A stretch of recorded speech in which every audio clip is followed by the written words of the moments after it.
Hey guys, how's it going? Today's blog is I just wanted to talk about something, a lesson that really has affected me and changed the way that I look at the world.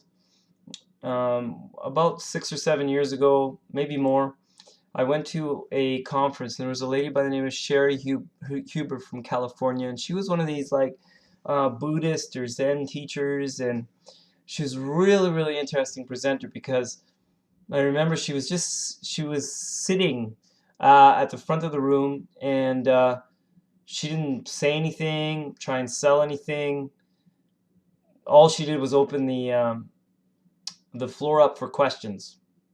So she just sat there and waited for questions to come in. And so questions about life and so on and so forth started flowing in. I remember one thing she said really rocked me to the core. When she said, one thing she said was, wanting always leads to wanting, and having always leads to having. So first, when I heard that, it didn't make sense to me. I mean, if you didn't want anything, how could you have anything, right?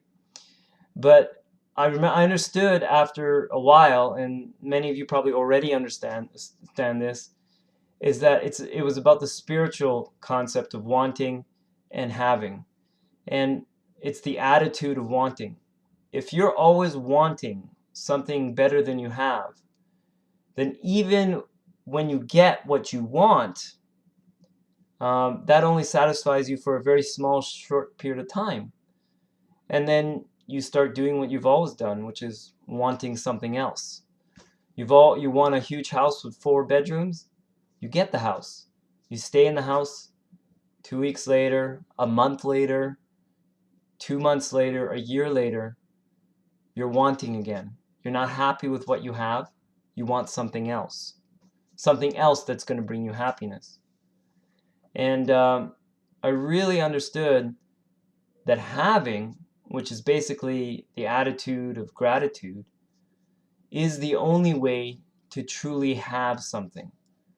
Having leads to having, because when you are grateful for what you have, when you get more, you're grateful for having more.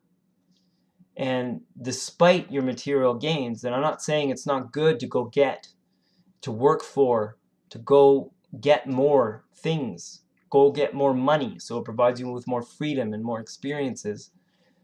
Go work on your body, go do all those things. But in the end, wanting those things and even achieving those things with this attitude of wanting will never make a person happy. The only place that happiness comes by is a clear vision of the blessings that exist in your life right now. So I'm going after financial freedom. I'm going after, getting into the best physical shape of my life, and I want to continue growing spiritually. And I understand, though, that having financial freedom will not give me happiness. It's going to give me financial freedom.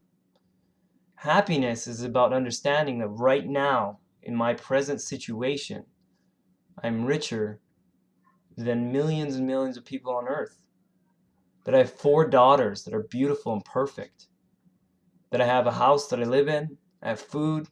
I have plenty of income for my needs. I have a wife that I love. I am so grateful for everything I have.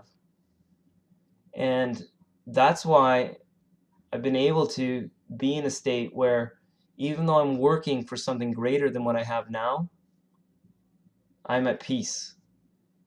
And I promise you, if you get rich, it won't make you happy. It's better than being poor and not being happy.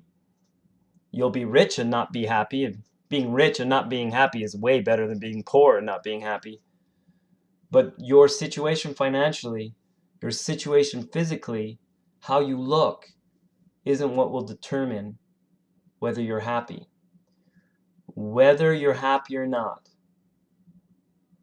is determined by whether you can see clearly all the blessings that exist in your life. Look around. Look at the riches that you have in your life. and you'll see that your cup is full. And you don't need anything more than what you have right now to be happy. Those other things add experiences, they add freedom, they add flexibility, but they won't add happiness. Happiness comes from within. And it starts with understanding that wanting always leads to more wanting, and only having leads to more having. An attitude of gratitude. That's it. That's my message for today. I hope you didn't feel like I preached to you, because that's not how it is. I'm on a journey. You're on a journey. We're all on this journey together. And nobody's better than anybody. And it's all a learning process. And all I'm trying to do is to share with you the things that I've learned. And hopefully you guys convey those same principles back to me, because I know I have a ton to learn. Love you all. So grateful for all my friends and family and the people that have my back. And that's about it. Have a great night.